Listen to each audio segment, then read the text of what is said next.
Welcome to the Queens of Moxie. I'm Mary Kay Campbell, the host of this program, which is all about empowering women to step into joy and live their authentic lives. Today, I am so excited to have Lianne Picot with us. And I met her through LinkedIn. And I know that a lot of people think that LinkedIn is only for finding a job or posting that you have a job available, things like that. But I have found LinkedIn to be so much more. And when you invest the time and energy into it, you can really learn incredible things. And so we came together because I kept liking posts that she had, and I kept commenting on them. And finally, I was like, will you be on my podcast? Because you're saying things that resonate with the women that are listeners to this podcast. And first off, thank you. Thank you so much for being here today. Thank you for asking me, MK. I'm so excited to talk to you. I feel like I've known you for so long and we've never even spoken. So I know. It's awesome. I know it's crazy how that happens, Yeah. and I think when you put yourself out there and you're posting valuable and important content, you are allowing yourself to be more vulnerable.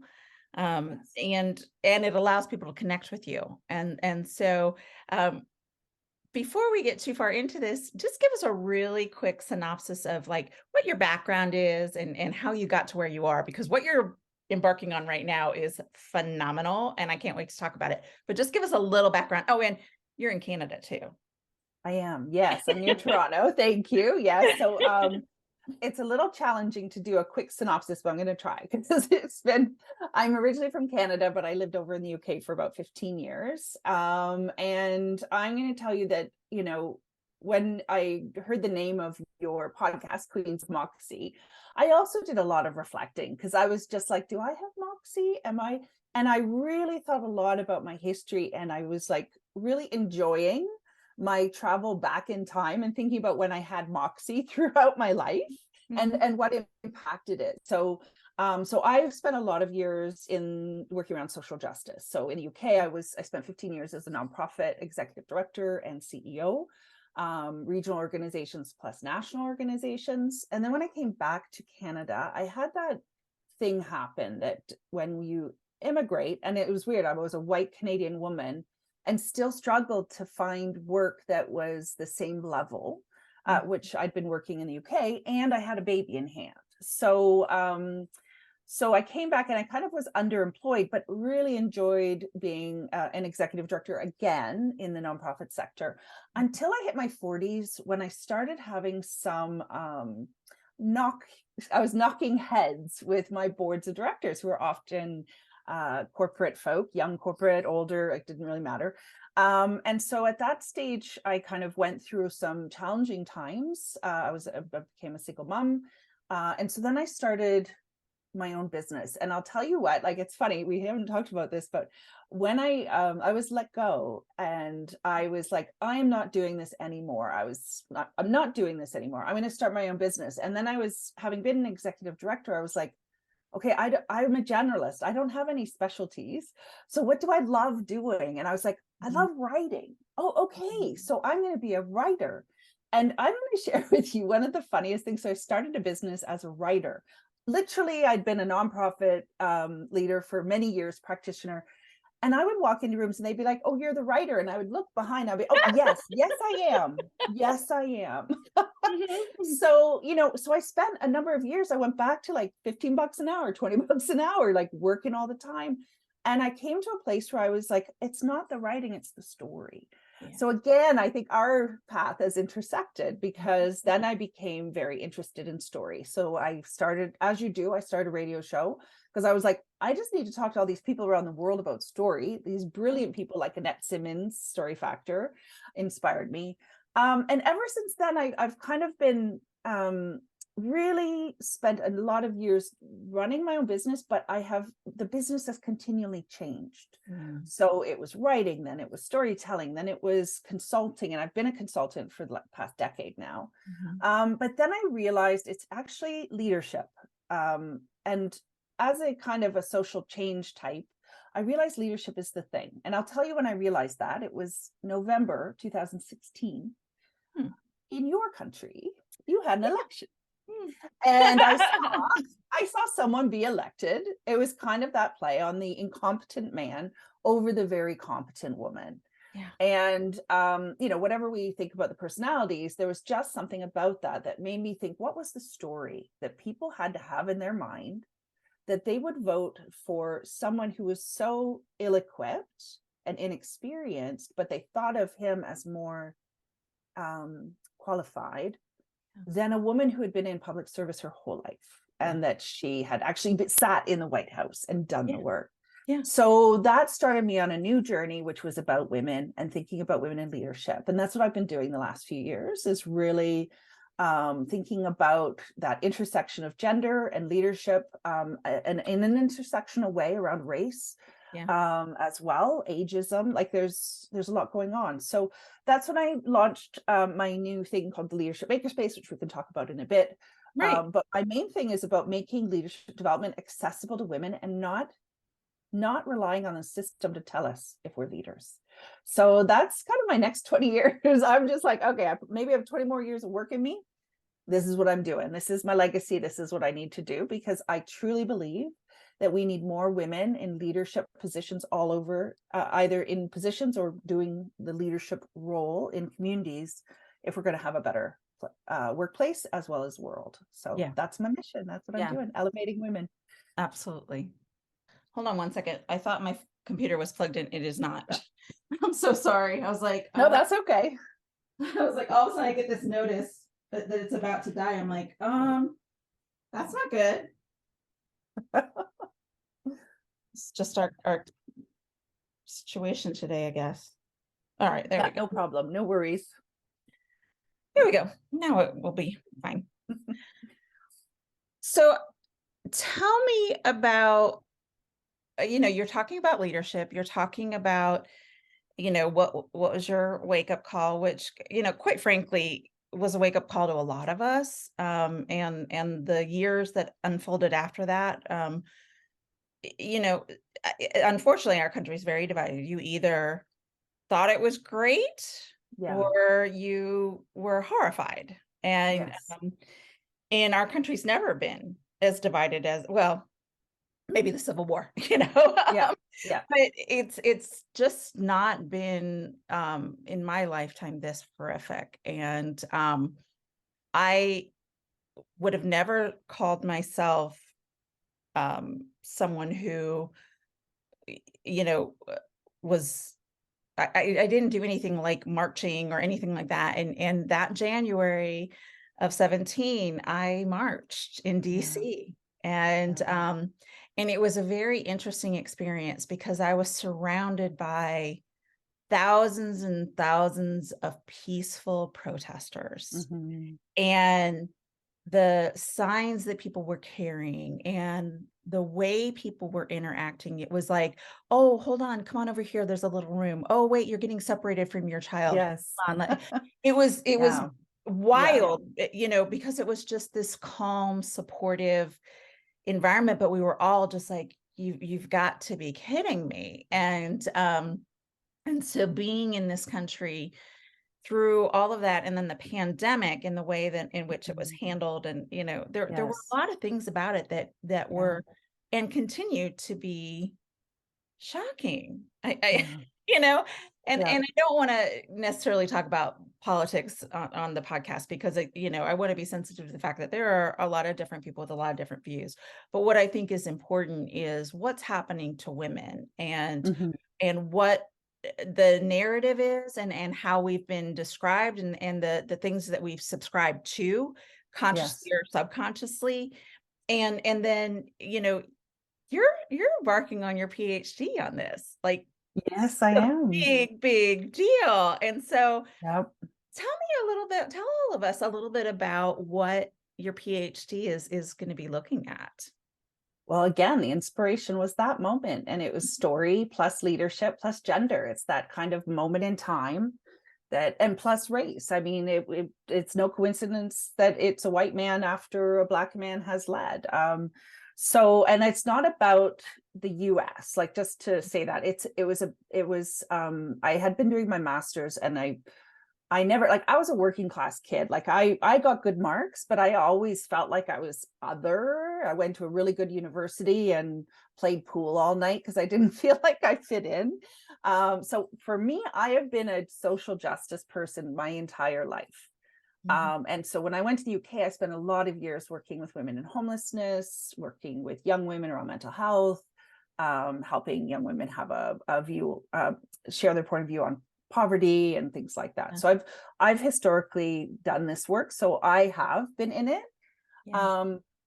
And what I saw, though, coming back to North America is that when I was doing my master's and when I was kind of talking in the world, it was a very different vibe here from over in the UK, where I think because there's a known class system, there's a known system. These people sit on a gold throne and everybody else does it, right? Like, whereas in North America, we don't have that in the same way. And so I think the class system is not as overt over here. So we can't see the inequities in the same way that we could. And so in the UK, there was a very, and I think Europe too, it's a very critical point of view in terms of how we look at systems. And that was missing when I came over here. And I was just like, people were talking about post-feminism. And I was like, well, yeah, you're not there yet. Like, there's no post about this. No, like, no. But the younger generation was often like, yeah, no. And we have a lot of women over here. Like, I found it hard sometimes to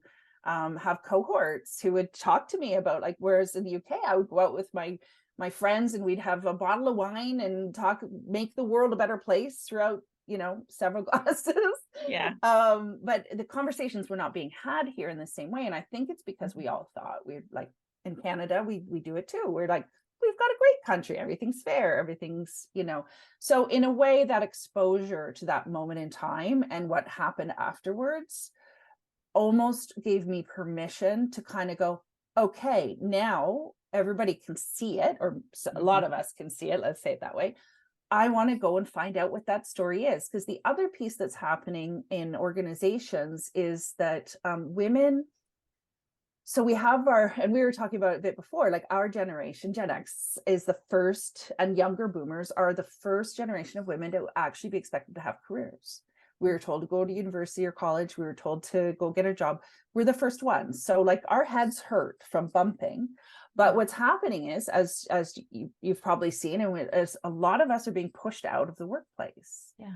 So, and then you also have your there's still, we've been working for 70 years, since like 1970s. We've had legal rights in the workplace, but we are still not advancing into senior leadership. So that's where I'm kind of like, what's going on here? So so that's where my research came from, is kind of that combination of we're lifting up the rug and seeing that there's quite ugly stuff under here, gender-wise, particularly, race-wise, particularly.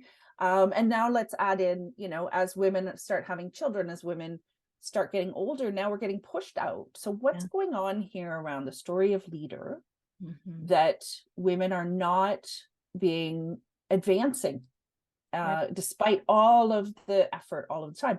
And so the piece around 2016 election was that story. It was, what is the story? Because I heard, like, when being in Canada, it was kind of like, oh my goodness, what's going on there? But women were older women were being interviewed, and they were being asked why they thought a woman couldn't be a leader. And they were like, what if she gets her period? Women are too emotional. And I was just like, Hillary Clinton is in her 70s. You know better. What are you doing? And so there was this whole kind of thing that came from women too, that was kind of like, women can't be leaders. So I want to go in there. I want to find out, like, what are our stories that we hold about leadership that we think women are not able to meet them. So, and I'm going to share, sorry, I'm going on about it. I'm very passionate, as you can see. You're good.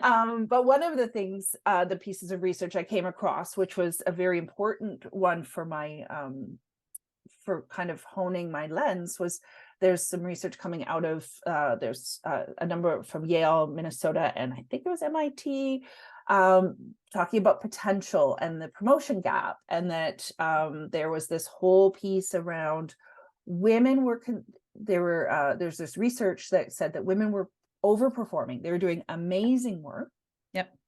And yet, when it came to being seen as leadership, uh, when they're defining leadership potential, they were not put forward.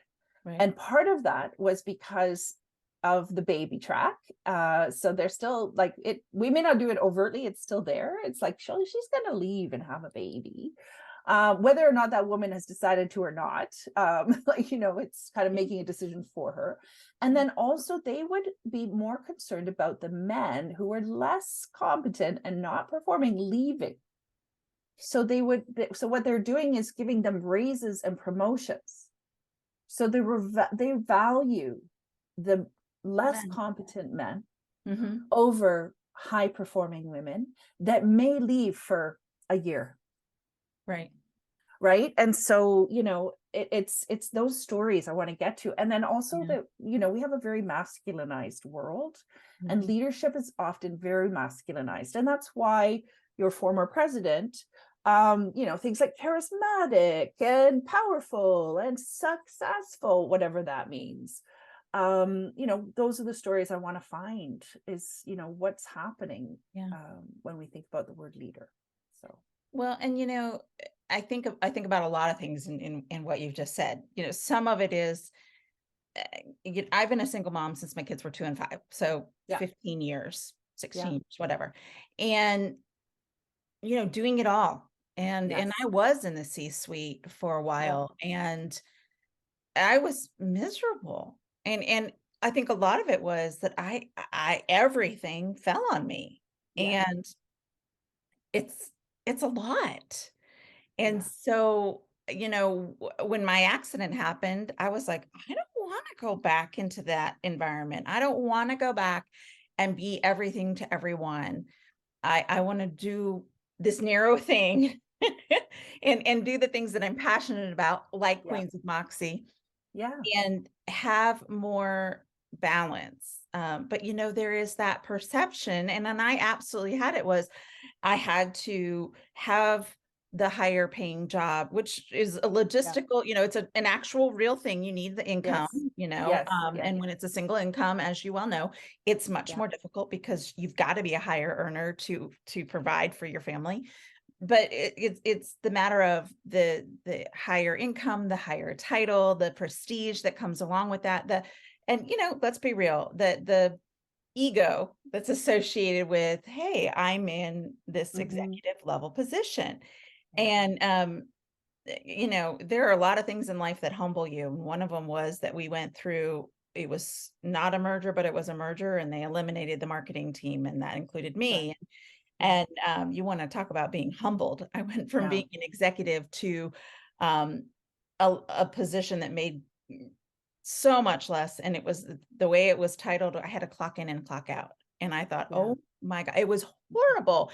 yeah, And then I worked my way back up, and then I got in this accident, and that was the aha moment, hmm, for me. So I think part of it for women is also we have not found that balance in the household where we share all of the responsibilities equally. And even if you have a partner who is helping with the dishes or the laundry or whatever, my experience has been as a woman, you are still responsible for making sure that the permission slips get signed and that the doctor's appointments get made and that deadlines are met. And it's that constant, you know, yes, to-do list in mental your labor, head. yeah, Yeah, that yeah, I'm not sure.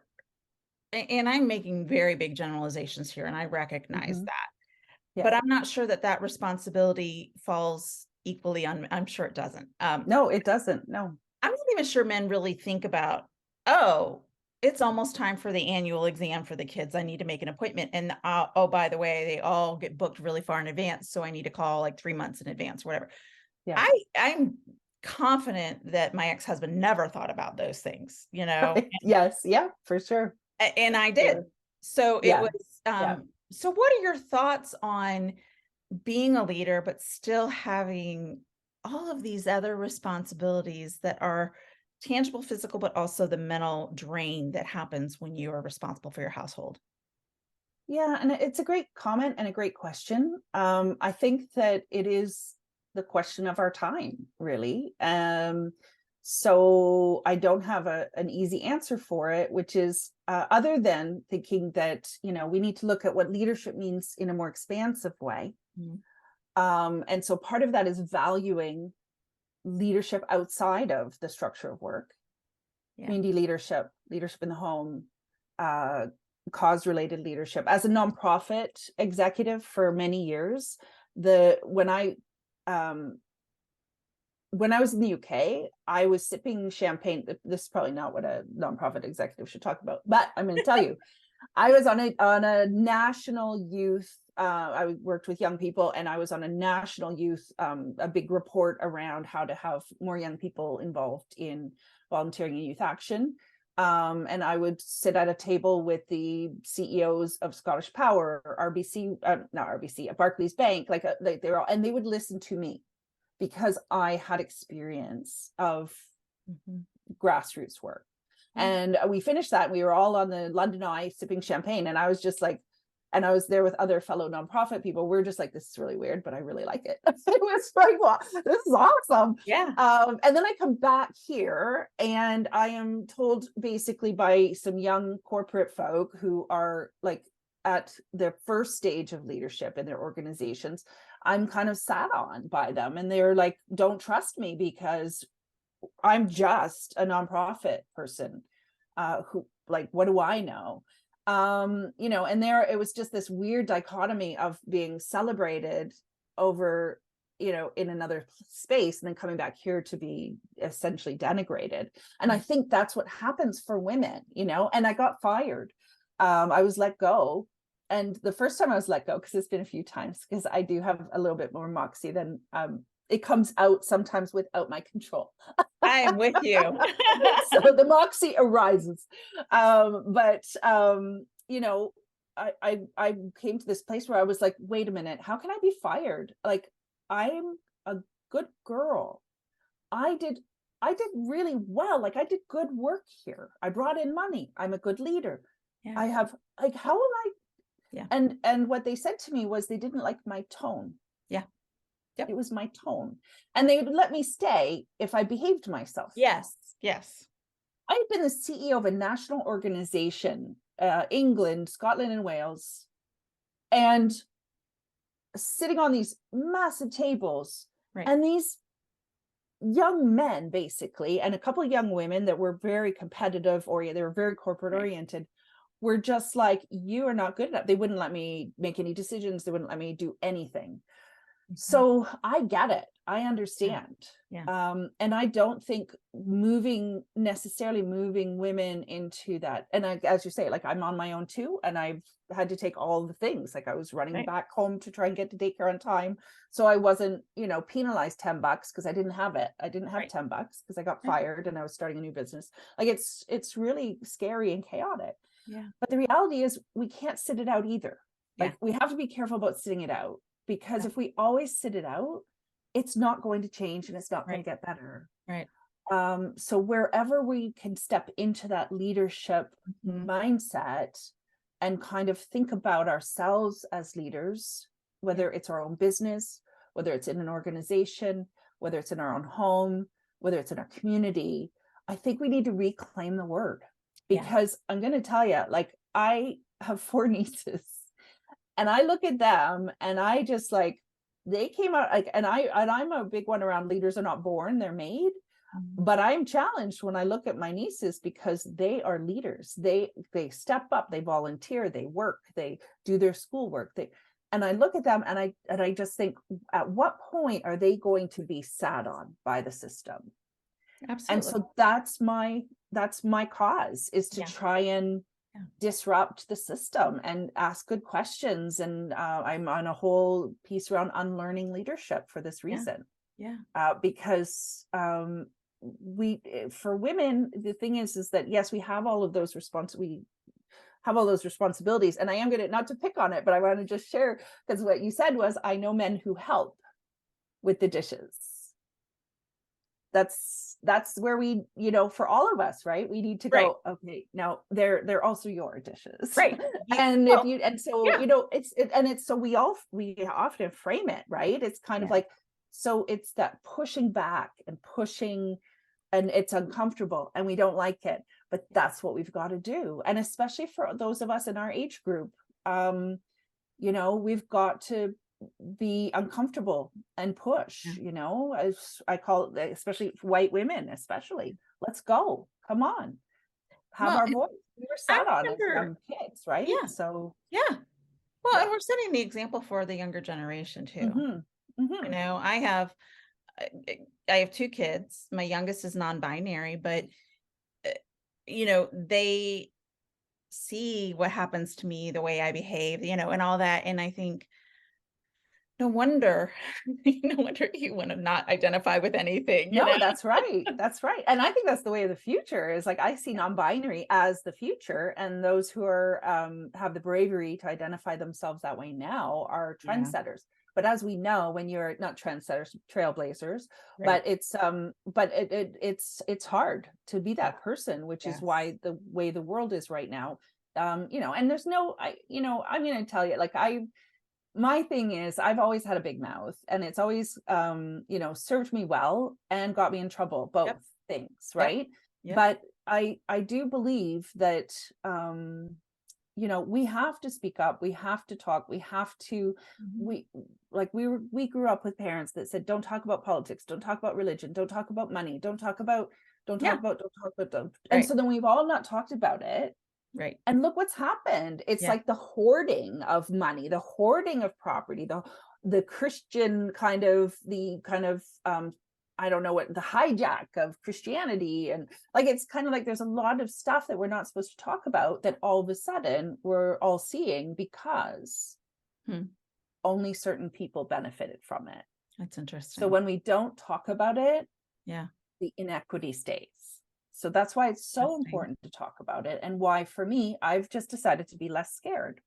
Yeah. I've decided to, like, I'm still consulting and coaching, and I've created this online community for women that people are like, why is it so cheap? And it's like, because I'm on a mission, because we have to Right. hold hands and Right. get together and get confident and have a network and support each other. And we have to move forward, and we Yeah. need to move up and move forward, move around. Right. But I use the makerspace methodology because one of the things historically we've done is said that you have to go and attend leadership training in order for somebody to tell you what a leader looks like, in order for you to become a leader. When in actual fact, like I say, when I look at my nieces, it's beaten out of us. Like, it is, women have the ability to lead. We are Absolutely. frightening. We are scary to We a are. lot of these folks, Yes. because our ability to organize, to get people together, to collaborate, to now, like, that is frightening. Yeah. Which is why I call it the last stand of the white man. Yeah. It is the last stand of the white man. Mr. T, that you previously had, who I do not name, is the last stand of the white man. And it's a scary one right now. But I do think we're in a time of unlearning, and I think we need to be uncomfortable. Because Yeah. what we're seeing, once we see stuff, we can unlearn it, and then we can co-create something better. Yeah. So we've got to It, be in it right now.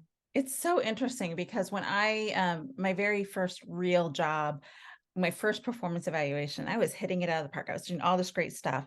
And my boss said to me, uh, her name was Kellen, and Neil was the executive director for the wellness center. This was at a hospital. And Neil's feedback to her was that I needed to be nicer, that I was Right. doing a good job, Oh, but the way when I would call, I'd get right to business. I wouldn't talk about the weather or whatever. right. And at the time, I Oh my didn't gosh. understand what was happening. Yeah. I just didn't know. I was in, my 20s. And then, throughout my life, just like you, I always say, I'm loud, I'm independent, I'm vocal. I'm going to tell you what I think Yeah. of things. And I have dimmed my light Yes. so many times Yes. because I am too much for Yes. people. And I Yeah. am. I Yeah. recognize that. But why are you too much? But Who it says took you're too much? exactly. Yeah. Yeah. Exactly. It took Yeah. getting in this accident for me to say, Yeah. wait a minute. Those Yeah. things that people say are too much are actually the things that motivate people, that get people excited Yes. about things, that get Exactly. people behind a cause, that propel things forward. And you know what? Absolutely.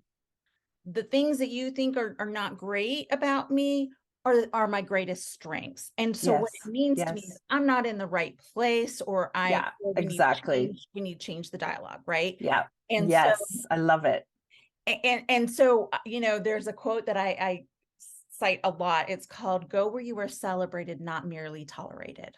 Yes. Beautiful. Love it. Love Love it. that, Yeah. right?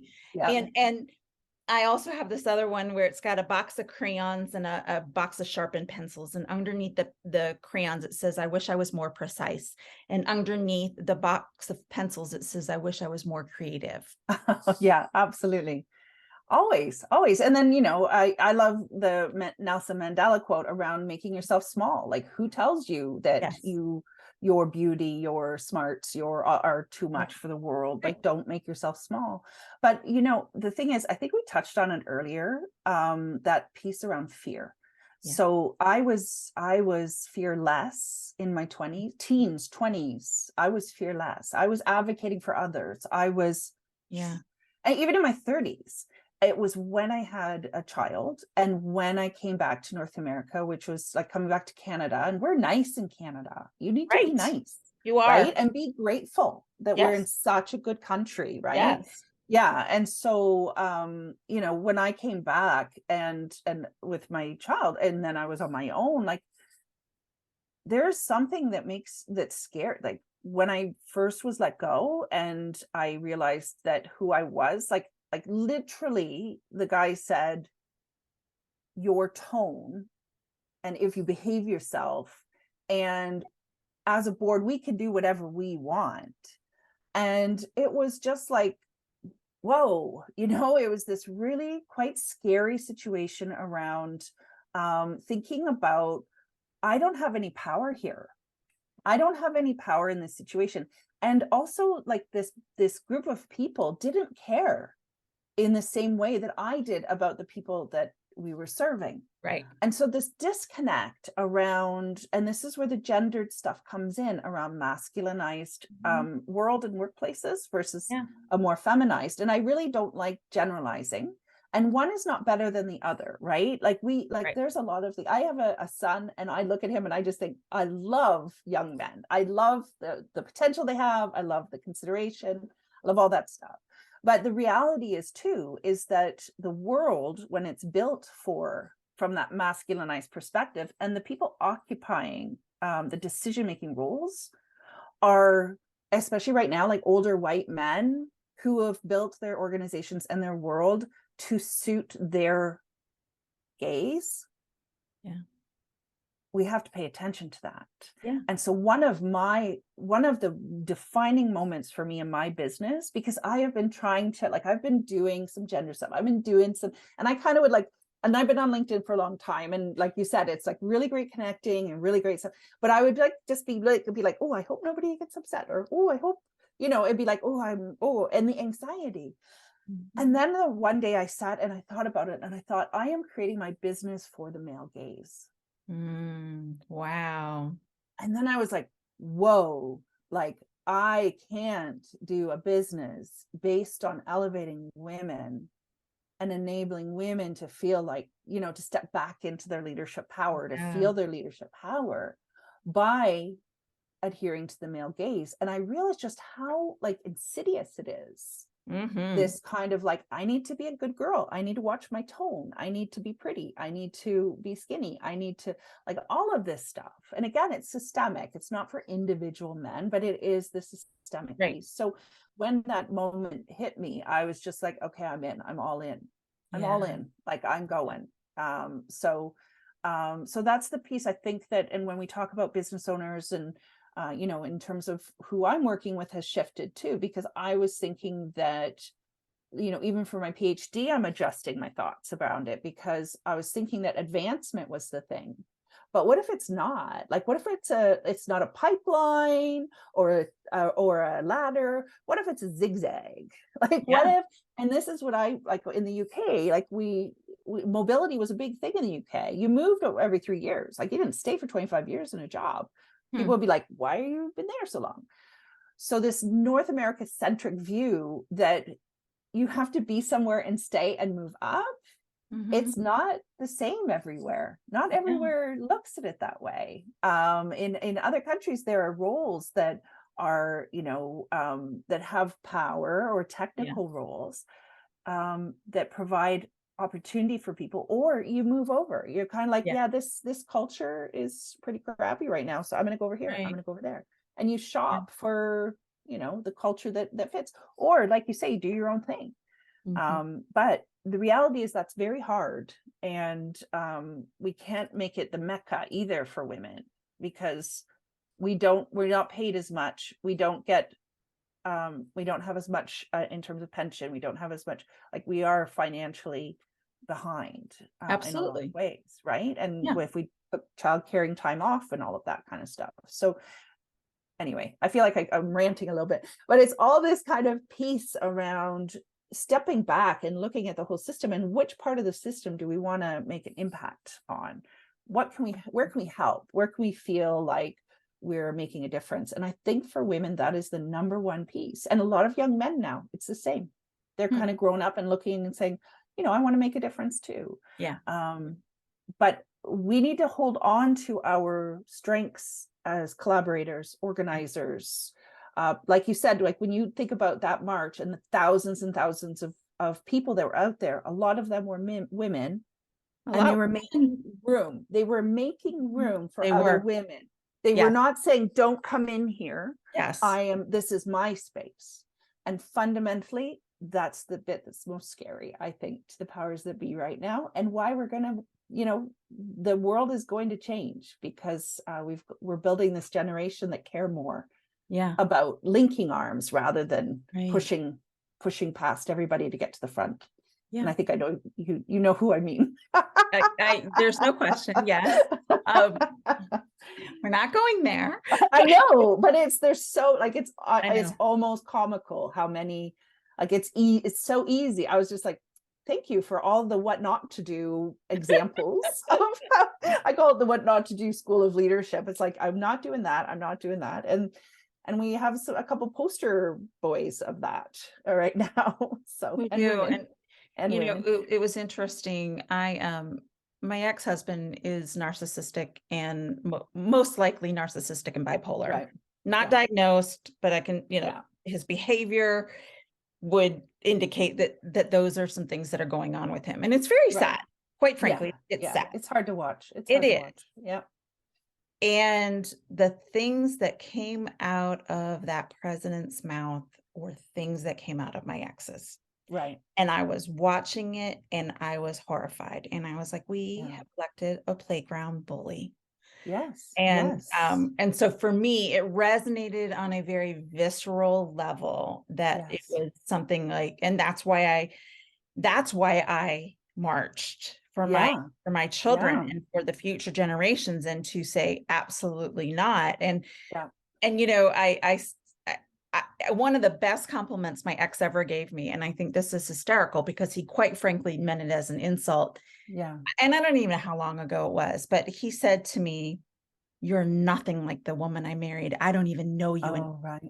And I was like, yes, that is exactly what I want to hear. Because you know what? You're darn right. I am never going to be in that kind of position again.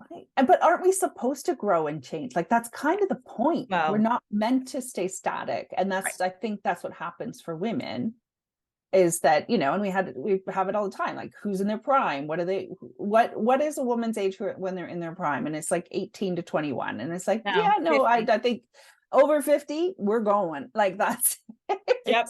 But that, like, we're pretty scary. What was it? It was the hierarchy.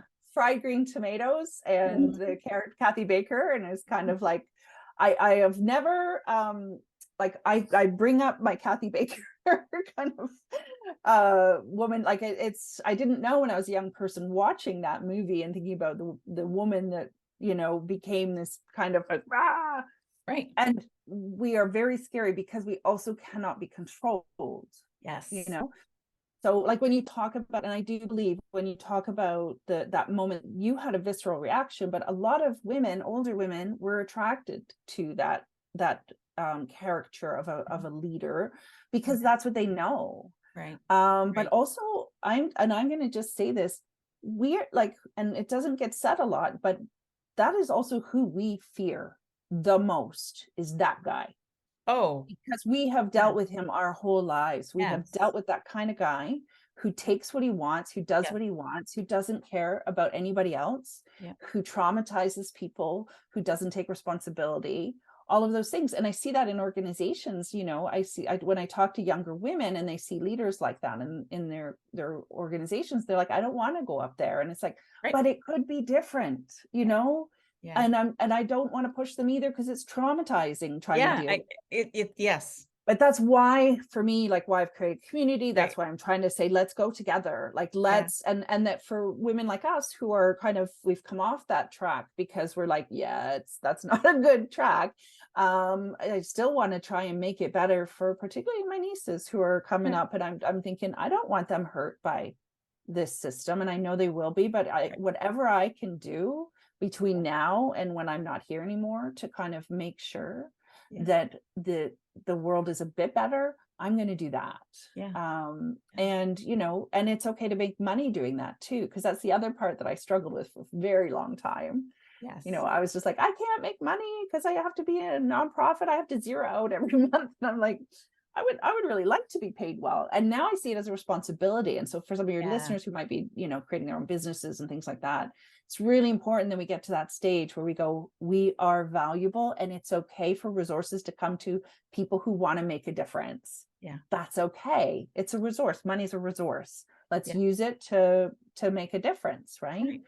So it's like the idea of filling up your pitcher, filling up your cup of water.